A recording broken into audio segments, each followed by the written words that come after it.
Olá, pessoal! Olá, pessoal! Olá, pessoal! Empolgação aqui de quem está comigo nessa aula de questões.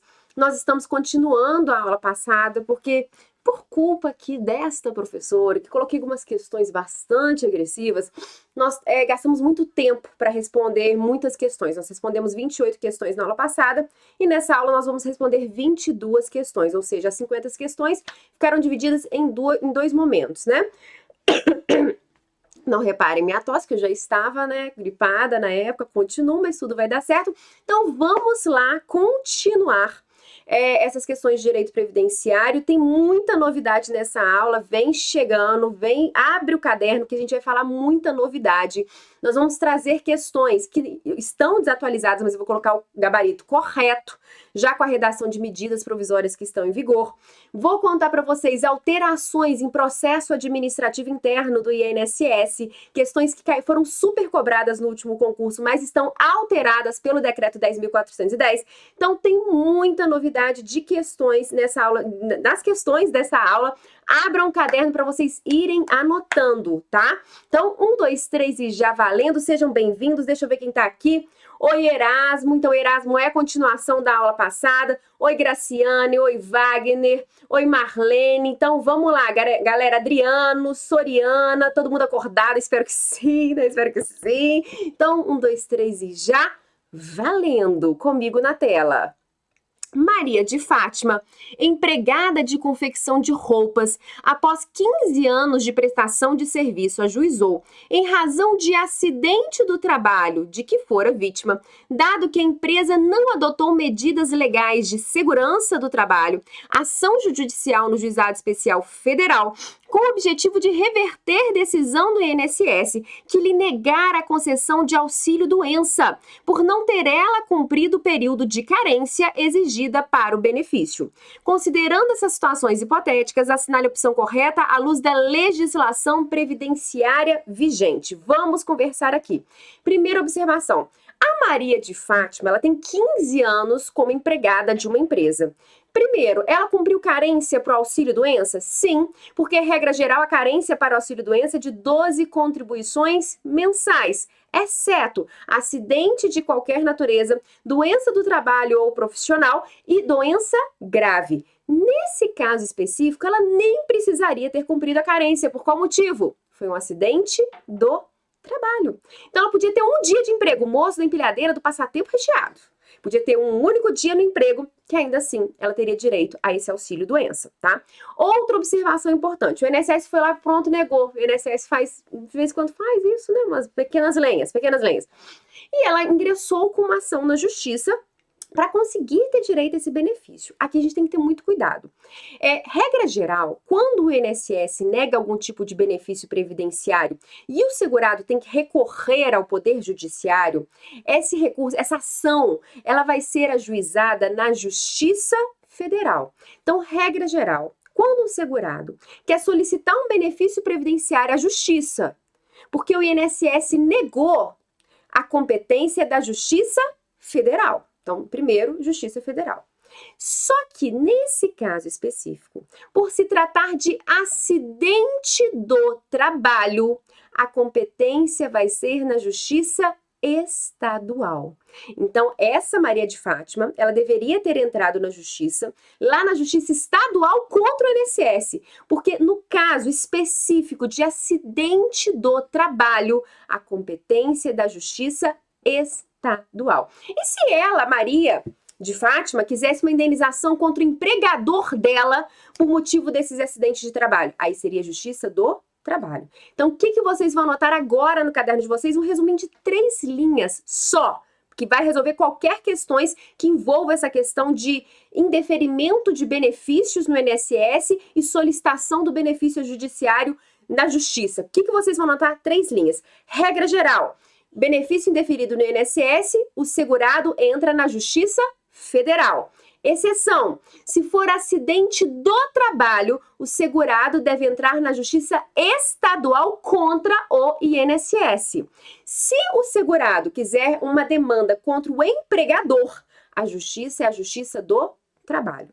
Então, 3 linhas que resumem todos esses casos de ações judiciais. Então, vamos para as assertivas. Letra A. O pedido de benefício por Maria de Fátima não obedeceu a requisitos fundamental estabelecido pela legislação previdenciária para a concessão do auxílio-doença, qual seja a comprovação da qualidade de segurado. Por essa razão, a ação deve ser extinta sem julgamento de mérito. Errado, ela estava sim na qualidade de segurado, tanto que ela tem mais de 15 anos de serviço na empresa. B. Maria de Fátima deveria ter ajuizado sua ação perante a Justiça do Trabalho, dado que, na condição de responsável pela ocorrência do acidente de trabalho, pois não adotou as medidas legais de segurança e saúde no trabalho, a empresa deve arcar com pagamento do auxílio-doença. O que acontece? A questão está errada. A letra B está errada por quê? Como a Maria de Fátima ela quer receber o benefício previdenciário que foi negado pelo INSS, nesse caso, por ser acidente do trabalho, ela vai entrar na Justiça Estadual contra o INSS para receber o auxílio-doença acidentário. Agora, lembra da nossa última aula? Quem não está acompanhando, toda segunda-feira nós temos aulas aqui de direito previdenciário ao vivo. E a nossa última aula foi sobre auxílio-doença e falamos também de acidentes do trabalho. Eu comentei com vocês que quando a empresa não arca devidamente com os equipamentos de proteção individual, não garante aos seus trabalhadores um ambiente bacana de trabalho seguro, próprio, e causa eles, e por esse motivo existem diversos acidentes do trabalho, e o INSS consequentemente vai ter que conceder benefícios acidentários, o que o INSS pode fazer? Entrar com uma ação regressiva contra a empresa.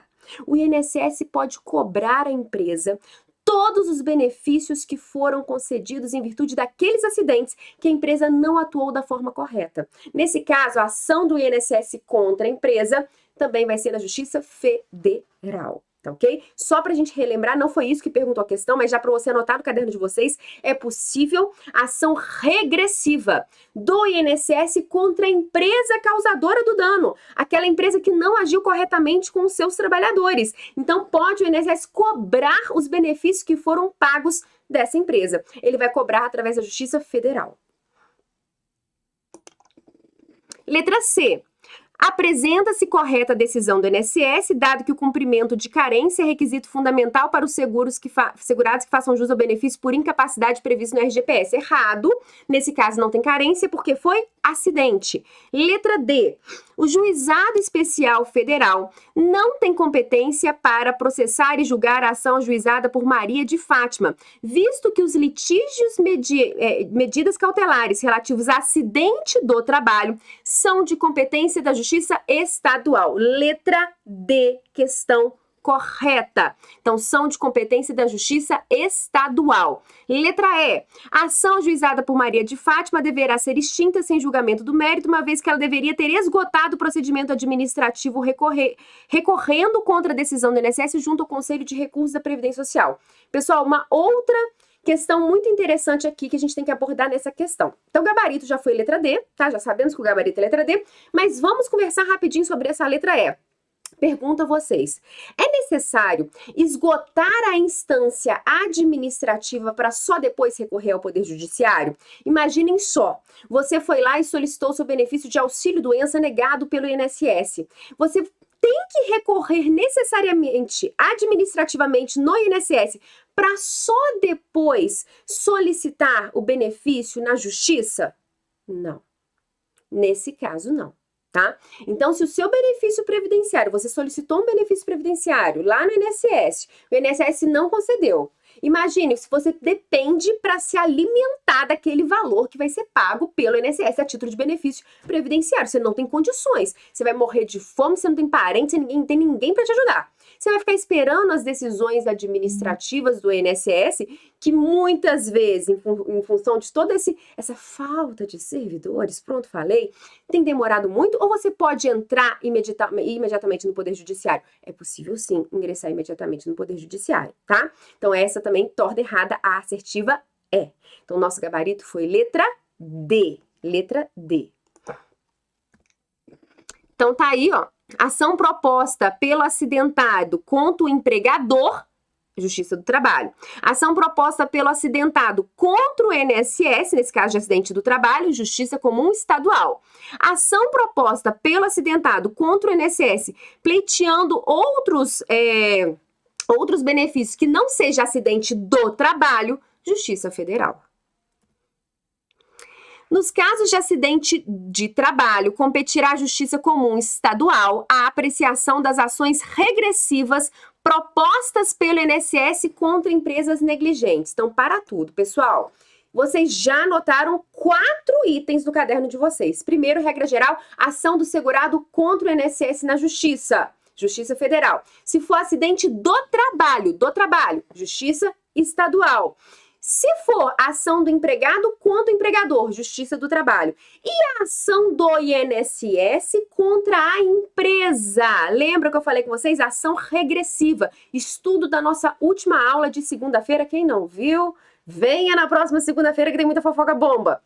Essa ação regressiva do INSS contra a empresa, que causou acidentes de trabalho ali a seus trabalhadores por não agir corretamente, por não fornecer o EPI necessário, essa ação vai ser na Justiça Federal.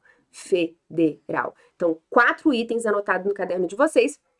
Assertiva, ela vai estar errada porque, olha só, compete a Justiça Comum Estadual? Não, é a Justiça Federal, porque é a ação do INSS contra a empresa. Tá? Então já tá tudo anotadinho no caderno de vocês. Compete à Justiça Comum dos Estados processar e julgar as ações acidentárias, as propostas pelo segurado contra o INSS, visando a benefício e aos serviços previdenciários correspondente a acidente do trabalho. Se for acidente do trabalho, correto, é a Justiça Estadual. De acordo com a jurisprudência do STF, jurisprudência, o beneficiário que recebe aposentadoria por tempo de contribuição do INSS e complementação de aposentadoria de entidade privada, de previdência privada, não tem interesse processual para ajuizar a ação contra o INSS pleiteando revisão da sua aposentadoria. Fala, professor, eu não entendi nada, me conta isso aqui, vamos refletir. Pessoal, aqui a gente nem precisa saber de jurisprudência pra gente raciocinar, que é o seguinte. Imagine o meu caso lá no futuro, quando eu tiver velhinha, rugas, capenga, aquela coisa toda. Enfim, eu vou estar aposentada pelo INSS porque eu sou empregada pública seletista. Então, eu vou me aposentar pelo INSS. Só que eu também tenho minha complementação de aposentadoria privada, que é a FUNCEF, que é a dos empregados da Caixa Econômica Federal. Então, ou seja, eu vou ter 2 aposentadorias. Eu vou ter a aposentadoria do INSS e aquela aposentadoria de complementar privada que eu pago, né? Que eu recolho todos os meses ali em paralelo. O que a questão está te falando? Como eu vou ter 2 aposentadorias, se o INSS me conceder a aposentadoria errada, por exemplo, eu pago, enquanto eu entrei na Caixa, eu pago a vida inteira com base no teto da Previdência. Só que o INSS foi lá e me concedeu uma aposentadoria de 1 salário mínimo, ou seja, não está correto porque eu sempre paguei com base no teto. A questão está falando o seguinte, olha só, moça, como você recebe 2 aposentadorias, a do INSS e a complementar privada, fica quieta e aguenta. Você não pode entrar com uma revisão da sua aposentadoria do INSS porque você já tem 2. Então fica quieta aí. Tá certo, pessoal? Isso é justo? Isso é correto? É óbvio que não. Eu posso ter trocentas aposentadorias. Imagine que eu fosse servidora pública ao mesmo tempo empregada de carteira assinada no regime geral de previdência social, ao mesmo tempo recolher para 2 outras previdências complementares privadas. Nossa senhora, eu tô muito aposentada. Ainda que eu tivesse trocentas aposentadorias, eu poderia sim recorrer contra aquela decisão do INSS que não foi correta, né? É contraditório e ampla defesa, devido ao processo legal. São fundamentos basilares do artigo 5º da Constituição. Então, essa questão está totalmente errada. Questão errada. Nem vou ler os comentários que eu já comentei com vocês. Em cada um dos itens seguintes, é apresentada uma situação hipotética acerca de regras legais que tratam da solidariedade do âmbito da Seguridade Social seguida de uma assertiva a ser julgada. Pessoal, essa questão aqui é bem complicadinha, bem difícil, porque como eu disse a vocês, eu optei nessas últimas aulas de questões, trazer questões que são um cantinho da legislação, em que muitas vezes em aulas nós não chamamos atenção porque não são tão importantes assim. Mas tudo que está escrito, que está expresso na legislação, pode cair na sua prova.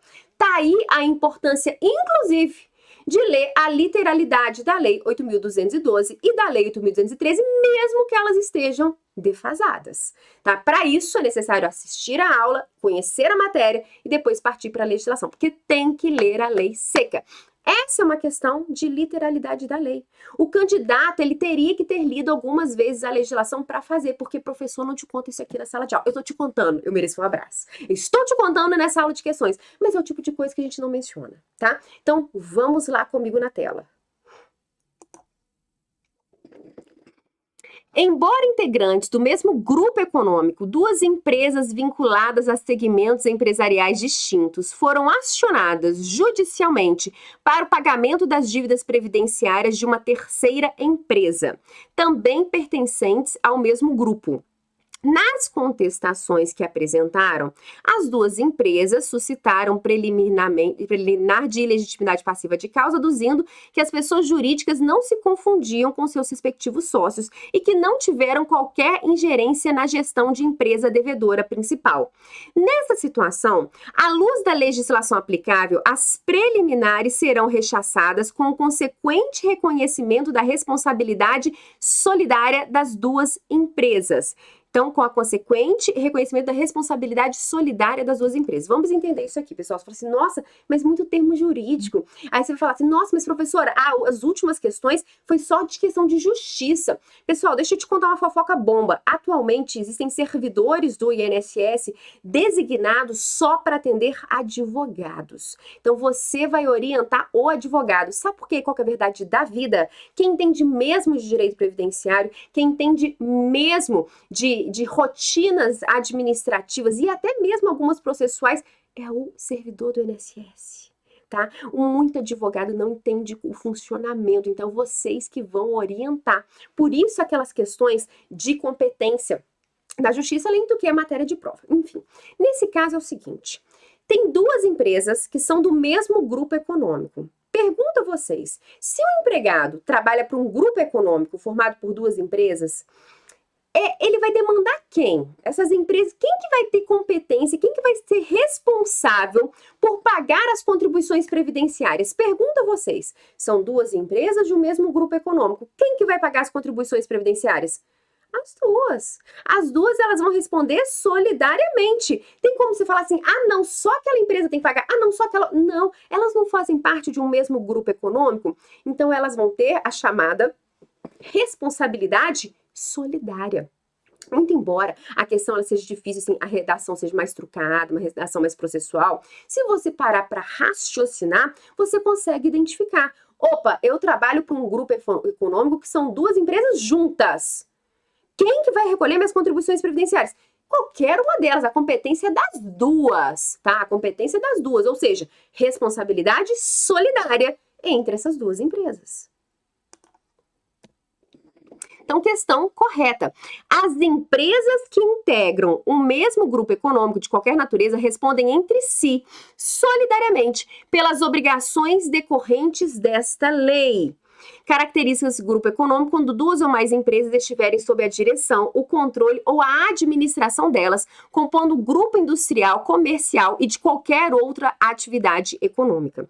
As empresas que integram o grupo econômico de qualquer natureza respondem entre si, solidariamente, para obrigações previdenciárias. Então, as duas respondem para obrigações previdenciárias, tá? Considere que um auditor fiscal constate que determinado segurado, contratado como trabalhador avulso, preenche as condições de relação de emprego. Nessa situação, o auditor deverá ingressar na Procuradoria do INSS com uma ação judicial, visando desconsiderar o vínculo pactuado e, consequentemente, efetuar por decisão judicial o enquadramento como segurado empregado. Você fala, professora, eu não entendi nada, o que é isso? Antes de mais nada, a gente tem que entender aquela parte básica aqui do direito previdenciário, que é o seguinte. O INSS, Autarquia Previdenciária Federal, pessoa jurídica de direito público, para a qual vocês vão prestar o concurso público e serão servidores, me contem depois as fofocas, que era um sapato, brincadeira à parte. É competência do INSS conceder os benefícios previdenciários. Então, o INSS, atualmente, apenas concede os benefícios previdenciários. Agora, a competência pela arrecadação é de quem? É de quem? Quem arrecada as contribuições previdenciárias necessárias para a futura concessão de benefícios previdenciários? Quem arrecada? Receita Federal do Brasil. Lembram disso? Desde 2007. Essa competência, então, pela arrecadação, fiscalização, para saber se as empresas estão recolhendo devidamente as contribuições previdenciárias da Receita Federal. Isso é feito através de um auditor da Receita Federal, que também vem em concurso por aí, quem quiser fazer, tá aí chegando também. Enfim, nesse caso, pessoal, se o auditor fiscal chega lá na empresa, o indivíduo estava registrado como trabalhador avulso, mas na verdade ele verifica que o indivíduo é um empregado. Pergunto a vocês, o que vocês acham que é mais benéfico para o indivíduo? Ser um trabalhador avulso ou ser um segurado empregado? Gente, pessoal, trabalhador avulso tem recolhimento de fundo de garantia, por exemplo? Não. Trabalhador avulso é aquela questão da eventualidade, né? Segurado empregado tem a subordinação e a não eventualidade, além de receber um fundo de garantia, que é um negocinho bom. É um negocinho bom se você é dispensado sem justa causa. Então, o auditor fiscal verificou que aquele indivíduo não era avulso, ele era empregado, ou seja, melhor para ele. Então, a gente vai ter que adequar algumas questões aqui, alguns recolhimentos. Nesse caso, como o auditor fiscal, através da Receita Federal, que fiscaliza as contribuições previdenciárias, que fiscaliza todas as contribuições, verificou essa situação, o que a Receita Federal tem que fazer? Ela vai entrar na justiça, igual falou? Vai lá na procuradoria do INSS avisar para entrar na justiça contra a empresa? Não. A Receita Federal vai dar início a um procedimento administrativo interno de cobrança desses valores daquela empresa. Né? Vai ser lavrado um auto de infração, vai levar dentro da repartição pública e vai ter início ao processo administrativo. Tanto que aqui a gente estuda aquela matéria de prescrição e decadência das contribuições previdenciárias. Lembram disso? Que temos prescrição e decadência do benefício, mas temos prescrição e decadência das contribuições. Então, verificou a situação, o auditor da Receita lavra um auto de infração, dá início ao processo administrativo para cobrar administrativamente aquelas contribuições previdenciárias. Se ao final a empresa não paga e se é um valor que a administração pública julga que deve ser válido ingressar judicialmente, porque valores pequenos não vão ter início a um processo judicial, porque um processo judicial é bastante custoso. Então, se for um valor que a administração pública atualmente, que é de R$20.000, julga pertinente para ingressar com uma ação judicial, posteriormente ingressa. Mas a primeiro momento vai ser aberto um processo administrativo. Então essa questão está errada, pessoal, porque está falando, olha, o auditor deverá ingressar na procuradoria do INSS com ação judicial? Não, ele vai dar início a um processo administrativo. Vamos lá. Então, só para a gente finalizar, que eu falei, tem gente aí, entendi, foi nada. A questão é a seguinte, a empresa, a Receita Federal fiscaliza e arrecada as contribuições previdenciárias. O INSS concede benefício. Essa é a base para responder a questão. Luísa é segurada da Previdência Social na categoria de empregada e é beneficiária de auxílio acidente. No ano de 2015, ao atingir a idade mínima para aposentadoria, ela requereu o benefício ao INSS e, em razão do indeferimento, ajuizou nesse mesmo ano a ação previdenciária. Na instrução processual, ficou comprovado que alguns períodos de contribuição constantes no sistema do INSS eram falsos, tendo sido dolosamente inseridos no sistema de forma indevida, para que Luísa tivesse a vantagem de majoração do tempo de contribuição. Tendo como referência a situação hipotética, julgue o item a seguir. Caso a apresentação de Luísa seja futuramente deferida, será possível a acumulação desse benefício com auxílio acidente. Então, olha só. Luísa, deixa eu ver quando ela recebe auxílio acidente desde o ano de 2015, tá? Beleza, olha só. Não, ela recebe auxílio acidente e em 2015 solicitou aposentadoria. Ao atingir a idade mínima, ela solicitou aposentadoria. Beleza. O que acontece, pessoal? O que é o auxílio acidente? É um benefício acidentário decorrente de acidente de qualquer natureza, que gera uma sequela permanente já consolidada e redução da capacidade laboral. Exemplo, o moço da empilhadeira do passatempo recheado. Só para deixar claro para vocês que agora eu tenho sucrilhos de passatempo recheado, comprei nessa semana. Como eu estava com Covid, falei, vou encher a cara de carboidrato, faz bem, para dar aquela reagida. Tenho sucrilho de passatempo. Experimentem e me contem depois. Então tava o moço na empilhadeira, empilhando sucrilhos de passatempo recheado com um pacote mais duro, né? Mas um pacote mesmo. De repente, ele é soterrado pelos passatempos, maceta a perna dele, pronto, cortou, pronto, sangrou. Isso no primeiro dia de trabalho. Beleza, vamos lá. Foi um acidente de qualquer natureza? Sim. Nesse caso, inclusive, é um acidente do trabalho, mas poderia ter sido outro acidente qualquer. 2. É uma sequela permanente já consolidada? Sim, cortou as pernas fora, a gente perdeu as duas. Sequela permanente. 3.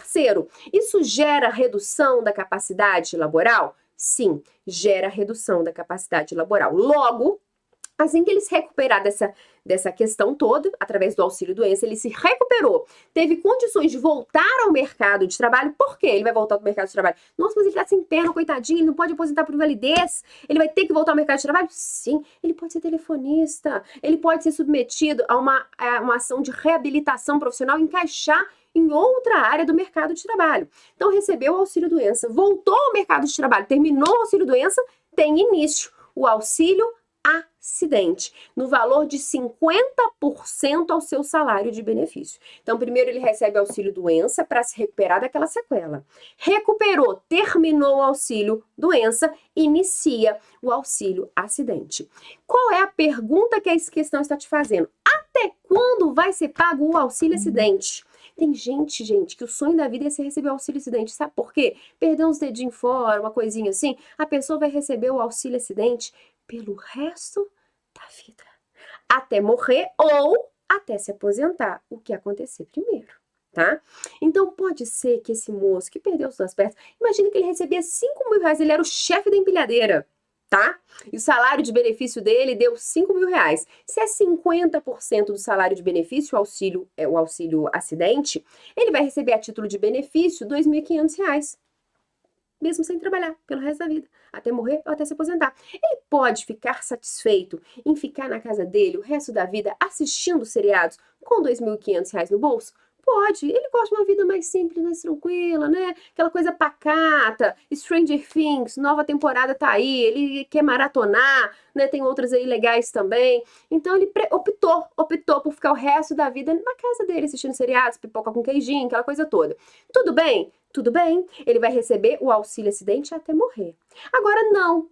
Nesse outro caso, o moço gosta de um serviço, não aguenta ficar em casa, fala assim, não, minha mulher tá falando demais na cabeça, vou sair pra passear. Assim, os que os homens falam, coisa feia. Enfim, ele arrumou um novo emprego mesmo, lá sem as pernas, ele conseguiu uma outra atividade agora de telefonista. Então, ele vai acumular a remuneração com o auxílio acidente. E vai ganhar os dois, a remuneração e o auxílio acidente. Pergunto a vocês, o valor do auxílio acidente vai ser somado à remuneração para o cálculo de uma futura aposentadoria? Sim, vai somar então o auxílio acidente e a remuneração para o cálculo da aposentadoria. Segundo, quando ele se aposentar, ele vai perder o auxílio acidente? Sim, sim. Desde 11 de novembro de 1997, não é possível mais acumular auxílio acidente com a aposentadoria. Então, nessa questão, vocês vão colocar duas observações importantes. Qual que é a data de início de um auxílio acidente? Ocorre com o fim do auxílio-doença. Primeiro, a pessoa se restabelece daquela situação, por exemplo, as pernas, coitada, tem que cicatrizar, né? Então, primeiro recebe auxílio-doença para depois receber o auxílio-acidente. Então, data de início do auxílio-acidente com o fim do auxílio-doença. E segunda, data de fim do auxílio-acidente, ou com a morte ou com a aposentadoria, o que ocorrer primeiro. Lembrando que passou a ser vedada a acumulação de auxílio-acidente com a aposentadoria a partir de 11 de novembro de 1997. Algumas questões um pouco mais densas, um pouco mais difíceis, cobram essa data, 1997, então eu optei por passar isso para vocês, tá ok? Então vamos lá. Então aqui tá falando, caso a aposentadoria de Luísa seja futuramente deferida, será possível a acumulação desse benefício com o auxílio acidente? Não, não é possível acumular o benefício com o auxílio acidente. Questão errada, tá? A acumulação de auxílio acidente com aposentadoria pressupõe lesão incapacitante e aposentadoria sejam anteriores a 11 de novembro de 1997, observado o artigo 23 da Lei 8.213, para a definição do momento da lesão nos casos de doença profissional ou do trabalho. No item subsequente, é apresentada uma situação hipotética acerca do direito previdenciário, seguida de uma assertiva a ser julgada. Pessoal, essa questão é muito legal. Por quê? No começo da nossa aula passada de questões, eu fiz várias questões de justificação administrativa, que é uma matéria que vai cair na sua prova. Anota aí no seu caderno. Vai cair justificação administrativa. E o povo deixa para estudar isso só lá no final. Fica preocupado com benefício, com segurado, com não sei mais o que das contas, esquece da justificação administrativa e isso vai cair pelo menos uma questão na sua prova, tá? E essa questão aqui é muito legal e eu aproveitei para trazer os dispositivos já atualizados pelo decreto 10.410 de 2020. Então vamos lá com calma aqui sobre justificação administrativa. Olha só. Aloísio, segurado obrigatório da Previdência Social, faleceu em Brasília, em 14 de junho de 2006. Ana, alegando ser esposa de Aloísio, requereu perante o INSS, no local do falecimento, a concessão do benefício previdenciário denominado pensão por morte. Ana afirmou que não pôde juntar ao requerimento a certidão de casamento, comprobatória de sua condição de viúva de Aloísio, por tê-la perdido e em virtude de o registro público ter sido efetivado no cartório de registro civil de pessoas naturais do município de Rio Branco, local do casamento, o que dificultaria sobremaneira a obtenção de uma segunda via. Nessa situação, Ana poderá requerer a realização de audiência de justificação administrativa para produzir prova de sua condição de dependente do decujus. Pessoal, vamos lá. O que é a justificação administrativa? É um processo administrativo que corre perante o INSS. Até existe a possibilidade de uma justificação judicial, mas a justificação administrativa ela vai correr perante o INSS. E o objetivo é comprovar ou união estável ou dependência econômica em relação àquele segurado. Notem que esse processo de justificação administrativa, ele não é um procedimento 100% autônomo. Ele só vai existir quando a pessoa quiser regularizar o CNIS ou quando a pessoa quiser ter direito a um benefício previdenciário. Ninguém chega no INSS do nada pedindo uma justificação administrativa, né? Então, existe por algum motivo, a pessoa quer alguma coisa, ou provar dependência econômica, união estável, enfim. Nesse caso, a moça aí, ela quer provar que ela é esposa do fulano que morreu. A gente prova que a gente é esposa, marido e mulher através de, tô falando aqui, não tô falando de união estável, tô falando de casamento. O casamento é comprovado através da certidão de casamento, que vai estar lá num registro civil. Existe um cartório em que vai ter lá sua certidão de casamento. Pergunto a vocês, precisa de justificação administrativa para provar o casamento? Não, porque em relação ao casamento existe um registro civil de casamento. Basta a pessoa ir no cartório e solicitar uma segunda via. Então essa questão é encerrada porque essa moça ela não pode ingressar com uma justificação administrativa para provar o casamento, porque tem um registro. Agora, imagine que eles não fossem casados no papel. Imagine que eles morassem a vida inteira juntos, sem que tivesse qualquer contrato de união estável ou registro de casamento. Não tinha nada, mas moravam juntos.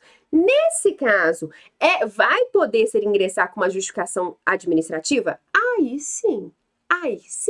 Nesse caso, sim. Tá ok? Por quê? Porque a questão da união estável, você vai se provar através de várias formas. Através de imposto de renda, conta conjunta, conta de luz, conta de água, no nome de um, no nome de outro, esse tipo de coisa, tá ok? Então, mas o casamento, por integrar o registro civil, não vai se utilizar a justificação administrativa para isso. A gente não vai perder o tempo do INSS para provar que o indivíduo é casado, sendo que basta ali no cartório, tá? Então, essa questão está errada, muito legal, gostei muito.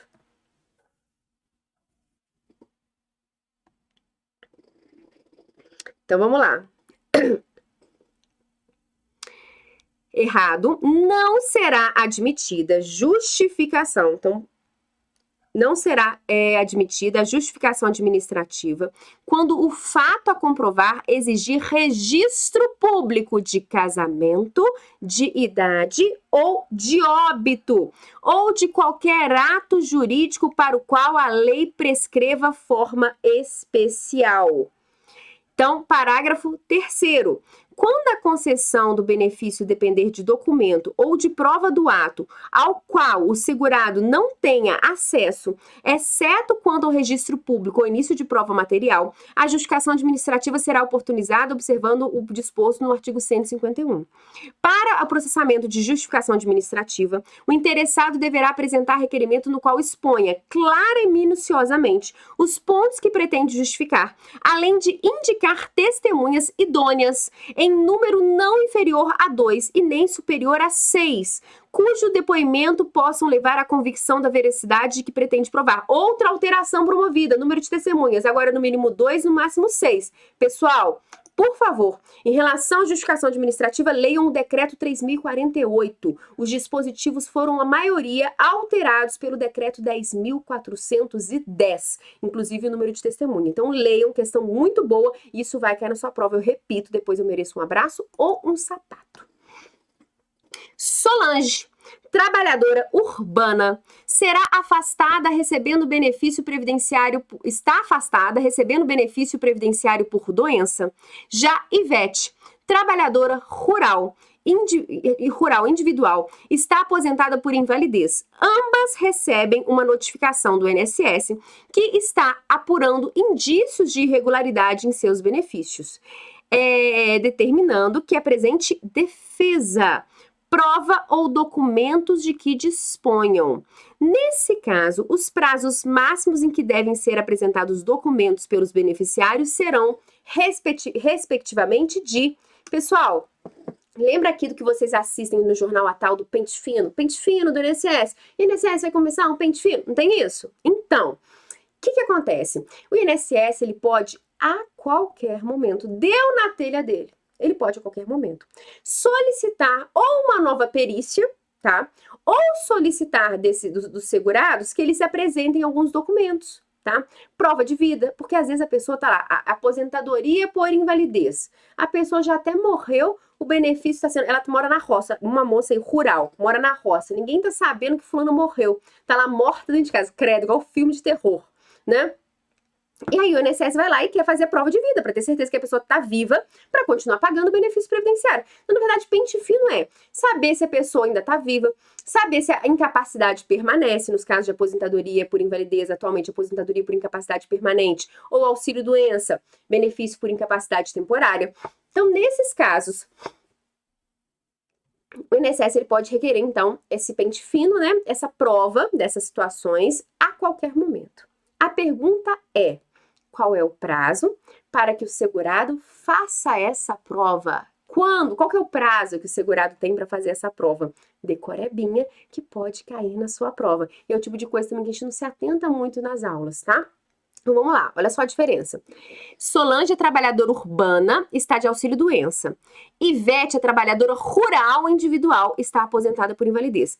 Qual que é o prazo que elas vão ter para fazer essa prova perante o INSS, tá? Então, qual é o prazo que nós vamos ter? Qual que é o prazo que vai ter, né? Vamos lá. B, 30 e 60 dias. Por quê? Solange é trabalhadora urbana. O prazo para ela fazer prova perante o INSS é 30 dias. Já Ivete é trabalhador rural. O prazo que ela vai ter é de 60 dias. Gabarito letra B, de bola. Então, gabarito letra B de bola. Artigo 69 da Lei 8.212. O INSS manterá programa permanente de revisão da concessão e da manutenção dos benefícios por ele administrados, a fim de apurar irregularidades e erros materiais. Na hipótese de haver indícios de irregularidades ou erros materiais na concessão, na manutenção ou na revisão do benefício, o INSS notificará o beneficiário, o seu representante legal ou o seu procurador para a defesa, provas ou documentos, nos quais dispuser no prazo de 30 dias se for trabalhador urbano, 60 dias se for trabalhador rural, individual, avulso, agricultor familiar ou segurado especial. Então, questão muito importante, anotem no caderno de vocês, tá ok?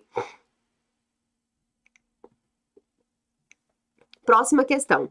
Um segurado da Previdência Social, filiado em 1º de março de 2010, sofreu um acidente do trabalho em 1º de abril de 2010, ou seja, ele sofreu um acidente de trabalho depois de um mês, tá? Em 1º de maio de 2010, lhe foi concedido pelo INSS auxílio-doença contabilizado desde a data do seu acidente até 1º de abril. Em 1º de agosto de 2018, o INSS revisou o ato administrativo de concessão desse benefício. Pessoal, o que eu indico quando tem um monte de datinha? Isso aqui é uma questão típica que pode vir no concurso de vocês, tá? É um texto grande, nesse caso o texto foi até pequenininho, mas o que pode ser muito comum que vocês estejam preparados? Vir uma assertiva longa, com uma história, com várias informações. Se for CESP, várias assertivas utilizando aquele mesmo texto padrão. Se for FCC, A, B, C, D, mas utilizando aquele texto padrão, aquela história. Quando é assim, tem um monte de data, vai anotando. Ah, pega lá e anota. Olha, ele trabalhou de março a abril e sofreu acidente. Primeiro, ele tem direito ao benefício? Tem, porque foi acidente. Quando é acidente, não tem que cumprir carência. Beleza, ele tem direito ao benefício, foi concedido o benefício. Aí depois vem falando, o INSS, ele quis rever a concessão do benefício só em 2018. O benefício foi pago em 2010, olha só. O benefício foi pago em 2010, mas em 2018, o INSS foi lá e revisou o ato administrativo de concessão desse benefício. Opa! É possível fazer isso? Né? Pode, sim ou não?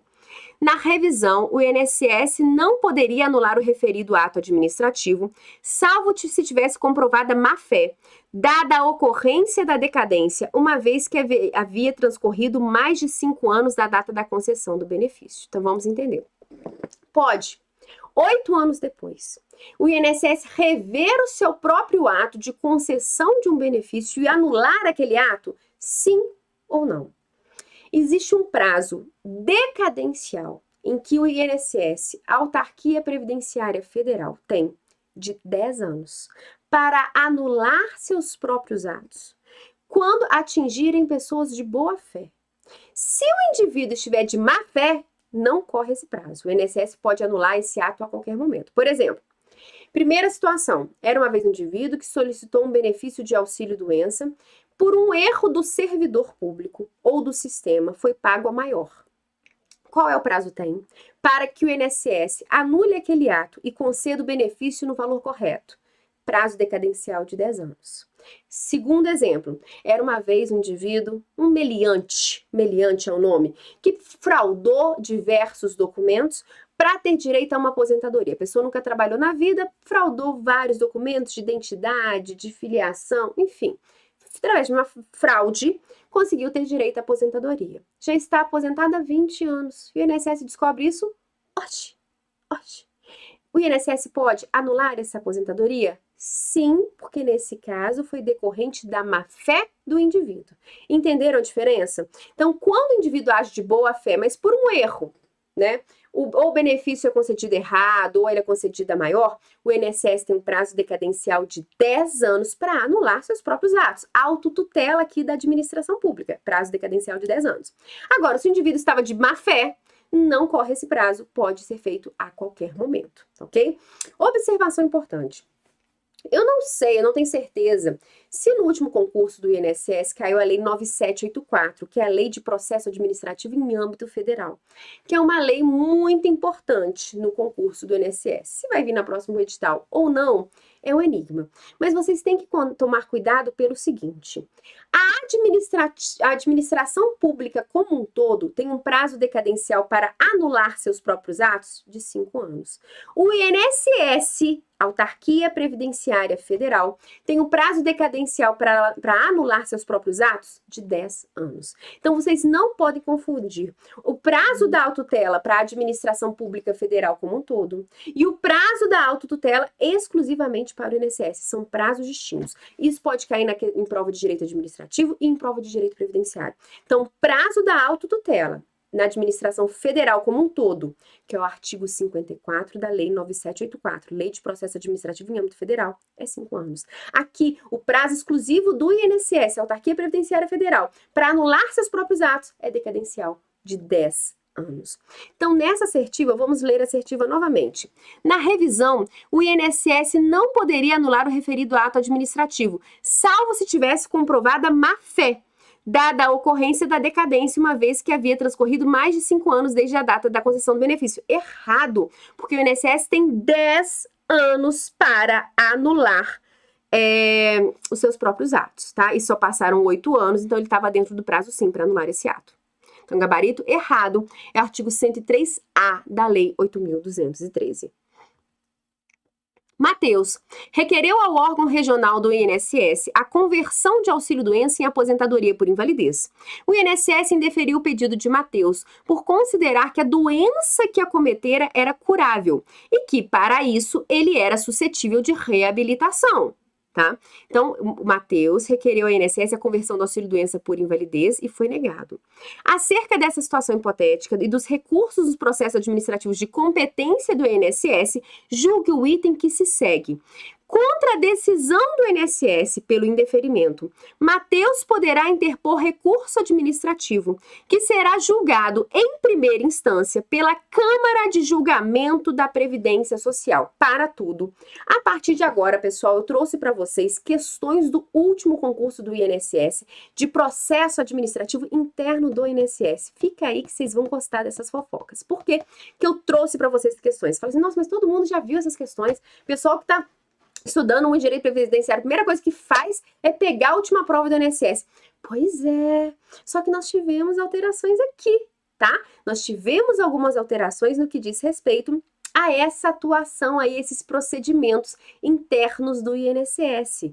Então, fiquem atentos a essa parte da matéria. Se você for pegar a sua última prova do concurso do INSS, essa parte aqui, algumas coisas estarão defasadas, tá? Nem tudo, algumas sim. Por isso, eu trouxe aqui para contar para vocês o que a gente tem de novidade sobre essa parte de recurso administrativo que tem muita chance de cair na sua prova.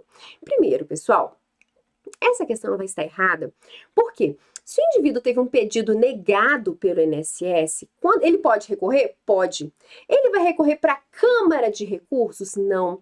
Primeiro ele recorre para junta recursal.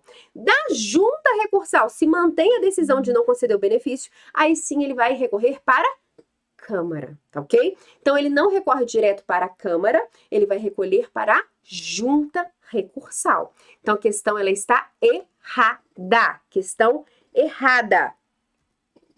Então, gabarito errado, primeira instância, junta de recursos, segunda instância, Câmara de Julgamentos, tá? Aqui, pessoal, eu trouxe para vocês o artigo 303 do Decreto 10.410, porque essa parte da matéria, ela foi alterada pelo Decreto 10.410 de 2020. Então, essa parte de Conselho de Recursos foi alterada em 2020, muito depois, tá? Muito depois da prova aí do INSS. Então, como está hoje essa parte de recursos internos do INSS? O Conselho de Recursos da Previdência Social, CRPS, é um órgão colegiado de julgamento integrante da estrutura do Ministério da Economia. O Conselho de Recursos da Previdência Social compreende os seguintes órgãos: juntas de recurso com a competência para julgar os recursos das decisões proferidas pelo INSS nos processos de interesse dos seus beneficiários. Então, beleza, continua a mesma lógica. Os recursos das decisões proferidas pelo INSS relacionados à comprovação de atividade rural, de segurado especial, de que trata o artigo 38b da Lei 8.213, ou as demais informações relacionadas ao CNIS, de que trata o artigo 29A da referida lei. C. Os recursos de decisões relacionadas à compensação financeira de que trata a Lei 9796 de 99. As contestações relativas à atribuição do FAP aos estabelecimentos da empresa. Pessoal, vocês lembram o que é FAP? É o fator acidentário previdenciário. É aquele fator que pode elevar o percentual SAT ou reduzir o percentual SAT. Lembram disso? Então, são as juntas que julgam também as contestações relativas ao FAP das empresas. Os recursos relacionados aos processos sobre irregularidades verificadas em procedimento de supervisão e de fiscalização dos regimentos próprios de previdência social e aos processos sobre apuração de responsabilidade por infração das disposições da Lei 9717. Asterisco na linha E.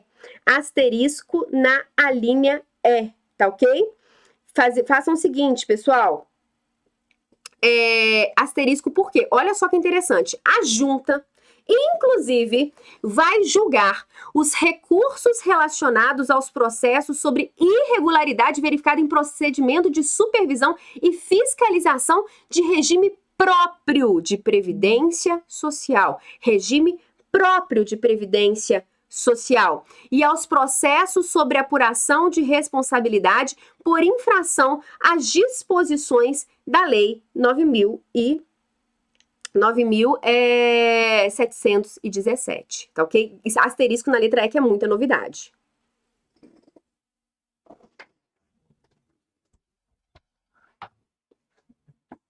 Pessoal, tá tudo ok aí? Pra mim deu um lagzinho aqui, gente. Tá tudo certo aí? Deu um lag? No meu celular não tá correndo o negócio direito, não.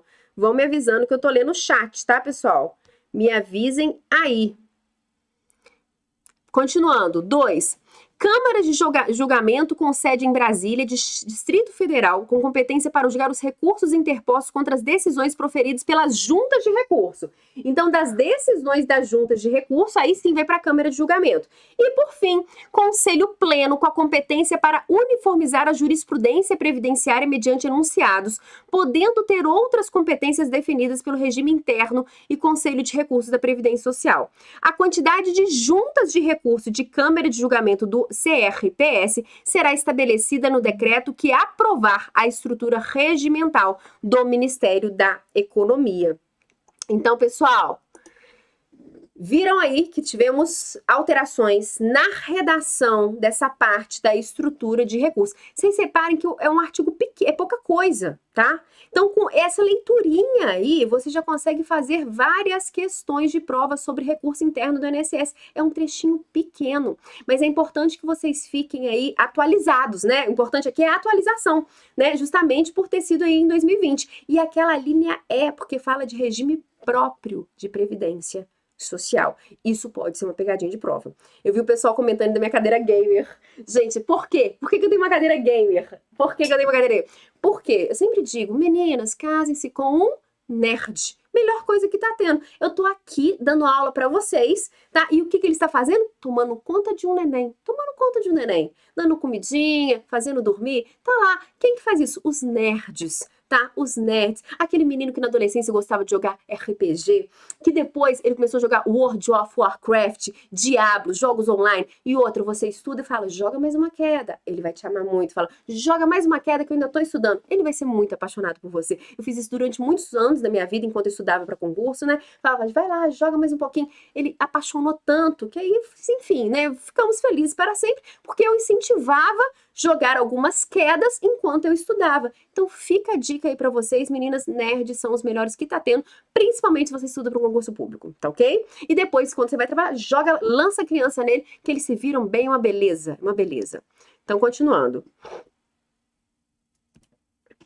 Vamos lá, gente. Matheus requereu ao órgão regional do INSS a conversão do auxílio-doença e aposentadoria por invalidez. O INSS indeferiu o pedido de Matheus por considerar que a doença que o acometera era curável e que, por isso, ele era suscetível de reabilitação, ou seja, assertiva é a mesma, né, pessoal? Vamos lá ver agora o que tá querendo.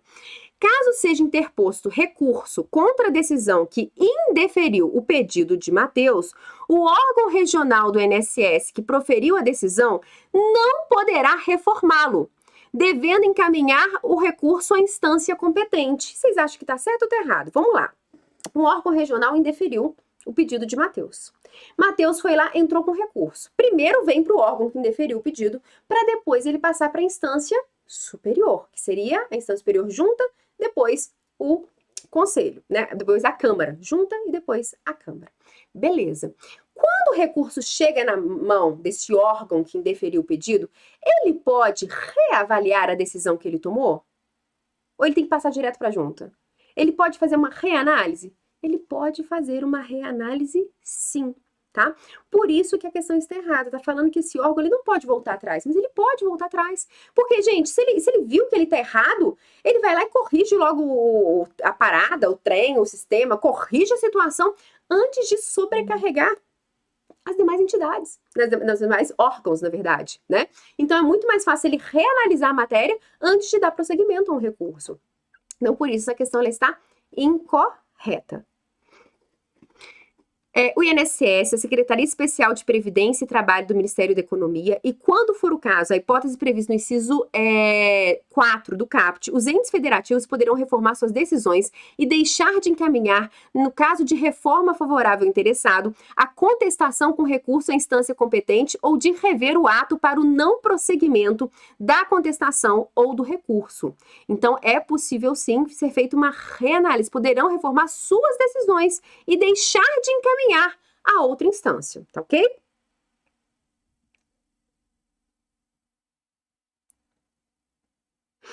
Então, vamos lá. Ao Conselho de Recursos da Previdência Social compete apreciar e julgar os recursos administrativos contra as decisões proferidas tanto pelo INSS, nos processos referentes a benefícios previdenciários, como pela da Secretaria da Receita Federal do Brasil, nos processos relativos a contribuições previdenciárias. Então, olha aqui que interessante, pessoal. Outra dica de sucesso. Então, ao Conselho de Recursos da Previdência Social, o CRPS, compete julgar e apreciar os recursos administrativos contra decisões proferidas tanto pelo INSS quanto pela Receita Federal, pessoal? Sim ou não? Eu não contei para vocês que a competência pela concessão de benefícios é do INSS. E esses órgãos aqui de análise de recursos são órgãos do INSS. Já a fiscalização, a parte de recolhimento de contribuição é da Receita Federal. E a Receita Federal é vinculada ao Ministério da Economia. Toda hora muda de ministério, já nem sei mais onde é que a gente tá, né? Porque a Receita Federal, nesse último governo, passou a ser Secretaria da Receita Federal, enfim, teve uma miscelânea, mas geralmente é vinculado ao Ministério da Economia, ou seja, o INSS é vinculado ao Ministério da Previdência, a Receita ao Ministério da Economia, são ministérios distintos, tá? Então, nesse caso, pergunto a vocês, o CRPS, ele é competente tanto para julgar os recursos do INSS quanto recursos da Receita? Vocês acham que faz sentido isso? Vocês acham que faria algum sentido, sendo que são instituições diversas? Questão errada, tá? O Conselho de Recursos do Seguro Social, CRSS, colegiado integrante da estrutura do Ministério do Desenvolvimento Social e Agrário, é órgão de controle jurisdicional das decisões do INSS. A gente leu o caput desse dispositivo. Nos processos referentes a benefícios a cargo dessa autarquia. Então, benefícios quem julga é o CRPS, primeira instância juntas recursais, segunda Câmara de Julgamento. Já as contribuições da Receita é a Delegacia da Receita Federal e segunda instância, CARF, tá? Então, não se esqueçam, pessoal, são questões distintas, porque são instituições, são órgãos distintos. A Receita Federal é um órgão, o INSS é um ente, lembram lá, direito administrativo, autarquia previdenciária federal, ente, pessoa jurídica, direito público, tá? A Receita Federal é uma secretaria, um órgão vinculado a um ministério que está vinculado à União. Então, são situações diferentes.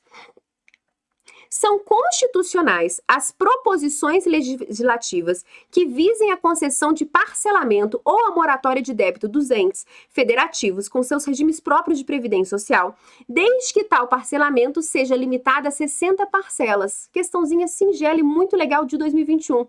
Pessoal, por que eu coloquei essa questão aqui para vocês? Uma questão fácil para quem está antenado à reforma da Previdência, a Emenda Constitucional 103 de 2019, que entrou em vigor dia 3 de novembro de 2019. Enfim, por que é uma questão tranquilinha, mas que eu fiz questão de colocar? Porque ela é a própria reforma da Previdência. O que acontece? Quando uma empresa está devendo as contribuições previdenciárias, quando ela recolhe dos seus empregados e não repassa, ou então quando ela simplesmente deixa de recolher porque ela está na pindaíba, não tem dinheiro para recolher contribuições previdenciárias, ela está em débito, certo? Está em débito com a Previdência. A Constituição sempre nos disse que, em relação a essas contribuições do bolso da empresa que ela desconta do empregado, não pode haver nem remissão nem anistia. O que significa? Não pode a administração pública perdoar esses valores, falar que a empresa não precisa pagar. Por que a administração pública não pode perdoar esses valores? Porque esses valores, pessoal, por mais que sejam pequenininhos, que se a gente for ver a contribuição previdenciária que vai incidir sobre um salário mínimo, vai ser um valor pequeno para uma empresa, não é um valor grande. Então, ainda que vocês vão chutar aí R$200, estou chutando até para R$200, R$300 que a empresa esteja devendo. Isso é pouco dinheiro se a gente for falar da administração como um todo. Mas por que a administração pública não pode perdoar esses valores? Porque é de grão em grão que a galinha enche o papo. Porque esses valores, eles são obrigatoriamente destinados à concessão de benefício. Tá? Esses valores de contribuição previdenciária do bolso do trabalhador e do bolso da empresa só podem ser usados para a concessão de benefício previdenciário, para mais nada. Então, sendo pequeno ou grande valor, tem que ficar guardadinho lá para se a administração pública precisar. Então, não pode haver perdão. Por quê, pessoal? Em relação a outras cargas tributárias de uma empresa, dependendo da situação, a administração pública, se for um valor baixo, ela pode perdoar, ou ela pode deixar de aplicar uma multa, ela pode fazer isso. Em relação a essas contribuições previdenciárias, isso não é possível. Isso sempre foi assim. Qual foi a alteração que nós tivemos recentemente com a reforma da Previdência? É possível que esses valores sejam parcelados para a empresa. Existe a moratória, que é demorar a começar a pagar, e existe o parcelamento, que é dividir para pagar direitinho, né? Então pode ser parcelado. Tudo bem, a administração pública fala, você está devendo, eu não posso te perdoar, mas você vai ter que pagar. Então eu deixo você parcelar. Antes da reforma da Previdência, isso era um caos. Por quê? Tinha empresa pagando contribuição previdenciária por 20 anos, 30 anos, por muitos e muitos anos. E a correção monetária, e a atualização, e o juiz, por fim, estava tudo defasado. Então, assim, era um samba ali, uma coisa totalmente louca. Enfim, estava dando prejuízo para a administração pública porque era muito parcelamento que era possível fazer. Reforma da Previdência acabou com isso, acabou com a festa e falou o seguinte, tudo bem, olha, você pode ter direito à moratória, você pode ter direito ao parcelamento, mas não pode superar 60 parcelas, no máximo. Que já tá bom, né, gente? 60 parcelas é bastante coisa, é bastante tempo. Então, não pode superar 60 parcelas, tá ok? Essa é a grande novidade da reforma da Previdência e a questão está correta. Então, questão correta. Artigo 195, parágrafo 11. São vedados a moratória e o parcelamento em prazo superior a 60 meses, na forma de complementar a remissão e anistia nas contribuições sociais de que tratam a linha A no inciso 1 e inciso 2 do caput, ok? Então, muito bacana, questão legal para cair na sua prova.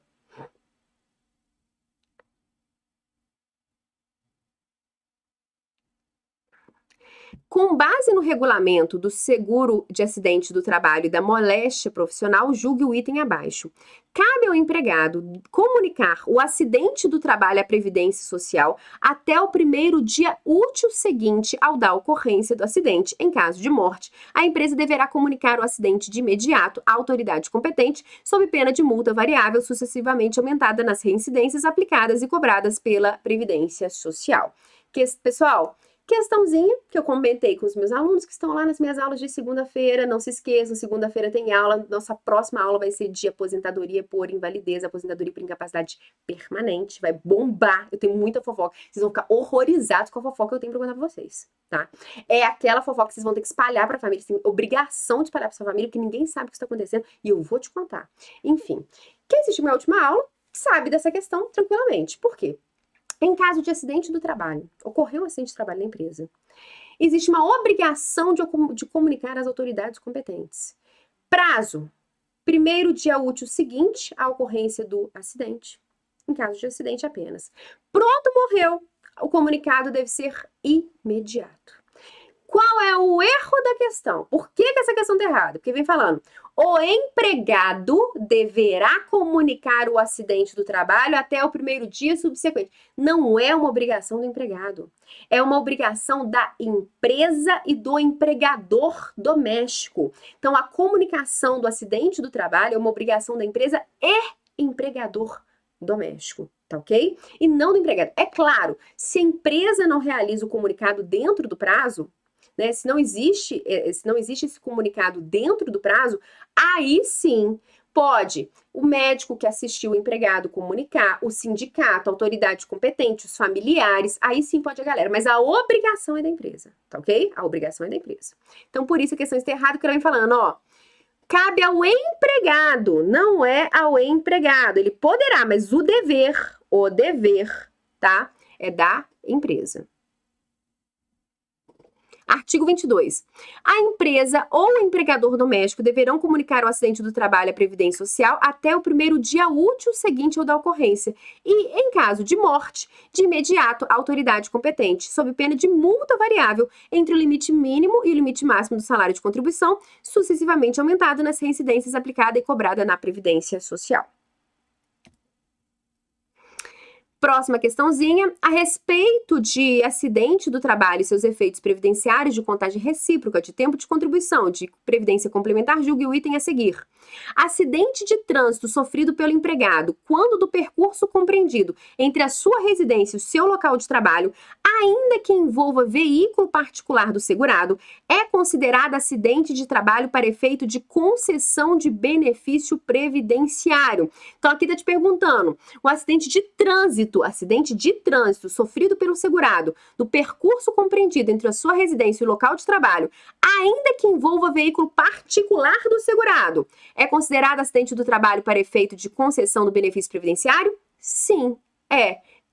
Questão correta, tá lá no artigo 21 da Lei 8.213. E eu gosto sempre de contar que esse caso aqui é padrão, tá? Se o percurso do trabalho é padrão. Lembrando o quê? Se o indivíduo sai do trabalho, passou no boteco, encheu a cara, caiu no chão, cachorro lambeu a boca, depois ele foi pra casa e foi atropelado no meio do caminho, ou pegou o carro embriagado pronto e se espatifou, aí já é um acidente do trabalho, porque teve um desvio de percurso. Aí não pode. Então, você tem que ser do trabalho para casa, da casa para o trabalho, beleza? Isso eu me posso contar.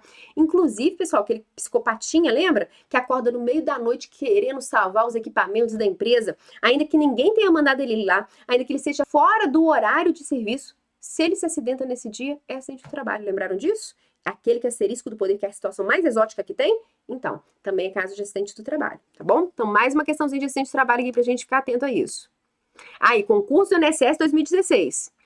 Equiparam-se ao segurado do trabalho, ao acidente do trabalho, o acidente sofrido pelo segurado no local e no horário do trabalho em consequência de desabamento, inundação, incêndio e outros casos fortuitos ou decorrentes de força maior. Beleza, né? Começou a pegar fogo na hora do seu trabalho. Você sofreu um acidente? É acidente do trabalho. Essa questão tranquilinha, correto, artigo 21, inciso 2. Desabamento, inundação, incêndio, outros casos fortuitos ou decorrentes de força maior.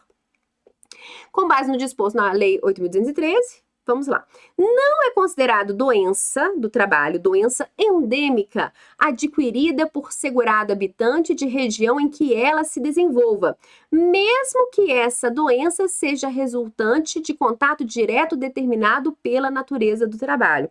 Pessoal, olha a importância da gente ficar atento aos detalhes. Olha a importância da gente tentar memorizar os dispositivos legais. Vamos ler de novo isso aqui, tá? Não é considerada doença do trabalho a doença endêmica adquirida por segurado habitante de região em que ela se desenvolva. Beleza, né? Malária, febre amarela, umas coisas exóticas assim. Mesmo que essa doença seja resultante do contato direto determinado pela natureza do trabalho. Errado.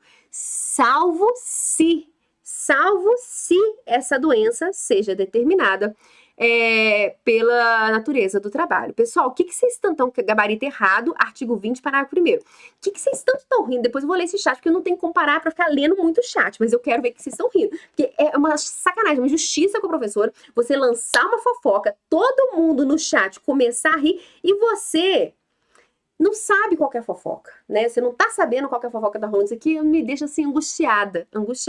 Mas, pessoal, sobre a letra, eu vou mudar, vou aumentar a letra, tá? Porque tá um pouco pequena realmente, mas eu segui o padrão, mas vou aumentar essa letra. Vou colocar mais escura, concordo com vocês, porque até eu tô meio cega aqui pra ler, tá? Mas as próximas vão ser melhores. Então, vamos lá. Questão 47. Joaquim, segurado da Previdência Social, mantinha união estável sem filhos com Mara. Após 12 anos de convívio nesse regime, Joaquim separou-se de Maria. Não, filhos com Maria, tá? Após 12 anos, ele separou-se de Maria, passando a viver com Elisa, a qual registrou na Previdência Social como sua dependente. Decorridos 6 meses morando com Elisa, Joaquim faleceu. Nessa situação, com base na legislação previdenciária de regência, Maria e Elisa são consideradas dependentes de Joaquim, tendo direito cada uma a 50% da respectiva pensão por morte deixada pelo decujus. Vamos analisar isso aqui. Então, vamos lá. Joaquim, ele tinha união estável sem filhos com Maria. Após 12 anos do regime, Joaquim separou-se de Maria, passando a viver com Elisa, ok? A qual registrou na Previdência Social como sua dependente. Decorridos 6 meses morando com Elisa, Joaquim faleceu. Nessa situação, com base na legislação previdenciária, Elisa e Maria são consideradas dependentes de Joaquim. Cada uma vai receber 50%, pessoal. Primeira observação importante. A Maria, que é a ex, só vai ser considerada dependente econômico e entrar no rol de dependente de primeira classe se ela recebia pensão alimentícia ou se ela consegue provar de alguma forma que era dependente economicamente de Joaquim. Então, primeira observação importante. Em nenhum momento a questão falou que ela recebia pensão alimentícia ou que era dependente de Joaquim. Ok. Agora, imagine uma segunda situação. Então, a questão já está errada porque não foi dito isso. Mas segundo momento. Imagine que a questão tenha te dito que ela tinha direito, sim, à pensão alimentícia e recebia a pensão alimentícia. Ela e a Elisa, que chamaria Elisa, vão receber 50% cada uma da pensão por morte? É assim que funciona hoje em dia? Não mais. Existindo 2 dependentes de mesma classe, o valor a ser deixado vai ser 70% da aposentadoria que o indivíduo recebia em vida ou 70% do futuro cálculo de uma aposentadoria por invalidez. Porque qual que é o cálculo atualmente? É 50% mais 10% a cada número de dependentes. Então, se as duas fossem consideradas dependentes, o valor a ser recebido seria 70%. Aí, os 70% da pensão por morte seria rateado ao meio. Entendido isso? Então, de qualquer forma, a questão estaria errada, ok?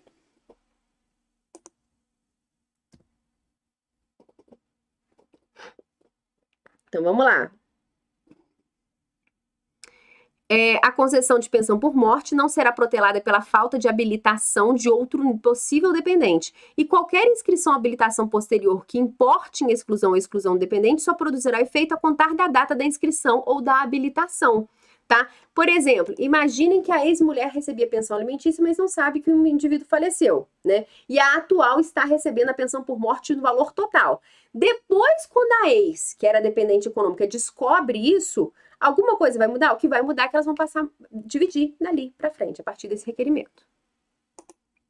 O cônjuge divorciado ou separado judicialmente ou de fato que recebia pensão de alimentos concorrerá em igualdade de condições com os dependentes referidos. A questão em momento algum falou que ela recebia alimentos, tá?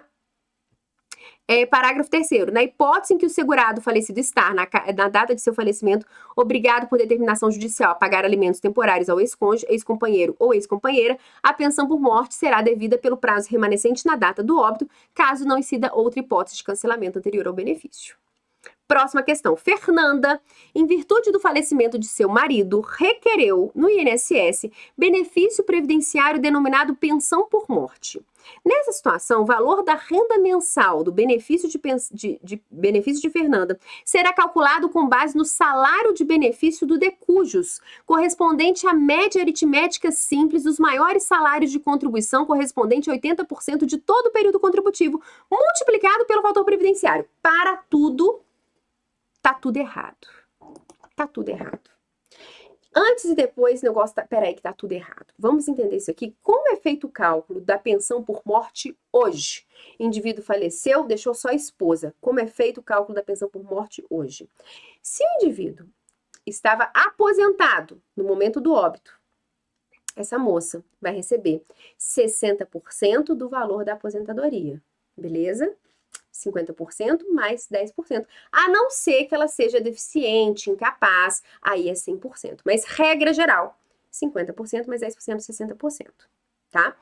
Agora, imagine que o marido não era aposentado no momento do óbito. Aqui sim o bicho vai pegar. E eu vou te contar uma fofoca agora para você ficar sabendo.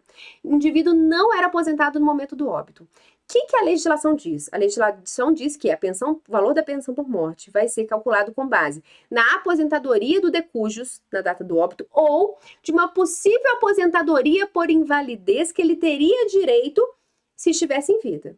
Então, se o indivíduo não estava aposentado e pronto, morreu, vai ter que ser feito o cálculo da aposentadoria por invalidez dele para encontrar o valor, para sobre esse valor incidir os 60%.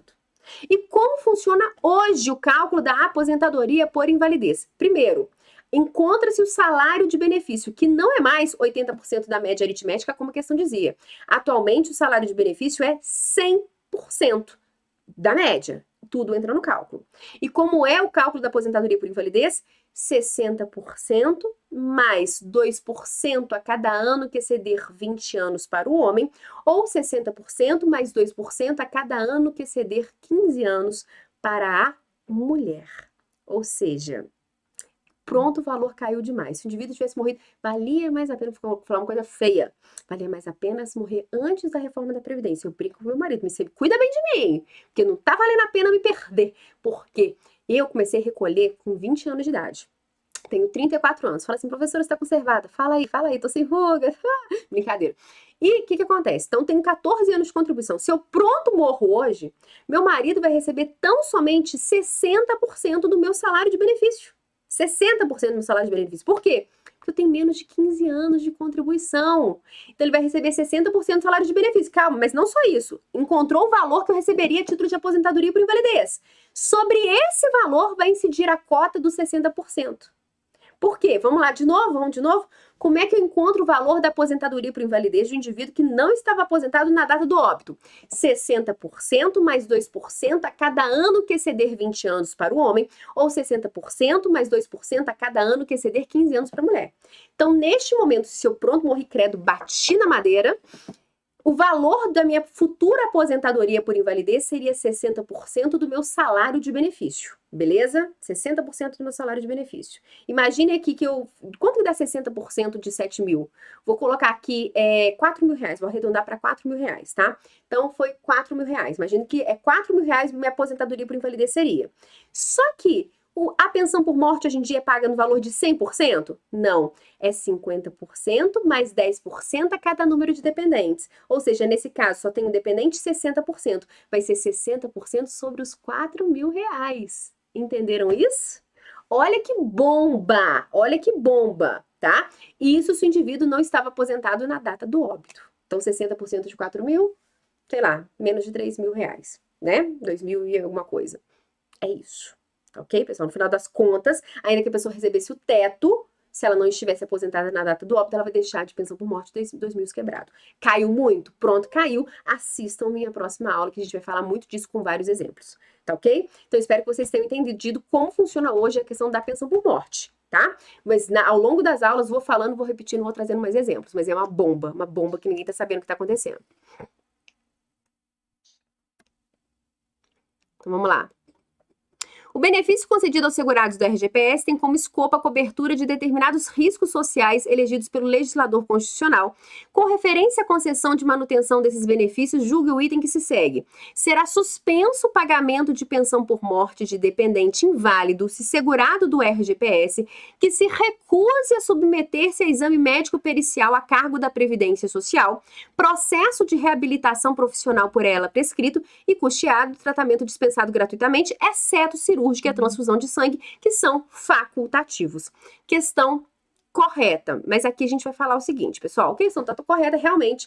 Toda vez que o INSS solicitar que o indivíduo se submeta a algum tipo de tratamento, de reabilitação, para que ele melhore e volte ao mercado de trabalho, é obrigatório. Imagine, tem uma fisioterapia específica que vai melhorar o seu tendão, que você vai poder voltar a digitar e voltar para o seu trabalho. Olha que beleza. Você pode falar, eu não quero fazer, eu me recuso a fazer, eu não gosto de fazer fisioterapia. Pode? Não pode, tá? Então, se tiver esse serviço de reabilitação prestado aí pelo INSS, colocado à disposição do segurado, e isso fizer com que ele possa retornar ao mercado de trabalho, ele é obrigado a fazer. O que ele não é obrigado a fazer? Cirurgia e transfusão de sangue. Essas duas coisas não existe obrigação. Mas o porquê que eu trouxe essa questão? Essa questão batida, né, gente? O pessoal já sabe disso aqui, essa questão batida. Eu trouxe essa questão para comentar com vocês uma alteração recente que nós tivemos no artigo 101 da Lei 8.213, em virtude da medida provisória 1113 que está em vigor. Olha só qual é a fofoca bombinha do momento, que a gente tem que ver se vai ser mantida ou não, se essa medida vai ser convertida em lei ou não. O que o artigo 101 da Lei 8.213 está nos falando? É o seguinte: o segurado em gozo de auxílio por incapacidade temporária, auxílio acidente ou aposentadoria por incapacidade permanente e o pensionista inválido cujos benefícios tenham sido concedidos judicial ou administrativamente, são obrigados, sob pena de suspensão do benefício, a se submeter-se a... Primeira observação importante. O que essa medida provisória trouxe de novidade para a gente? Colocou o sujeito que recebe auxílio acidente, incluiu o indivíduo que recebe auxílio acidente nesse rol de segurados que vão ser obrigados a se submeter a exames médicos, tá? Então, essa é a grande fofoca. Exatamente, Bruno, acabei de ver. O pessoal do auxílio acidente vai passar pelo pente fino.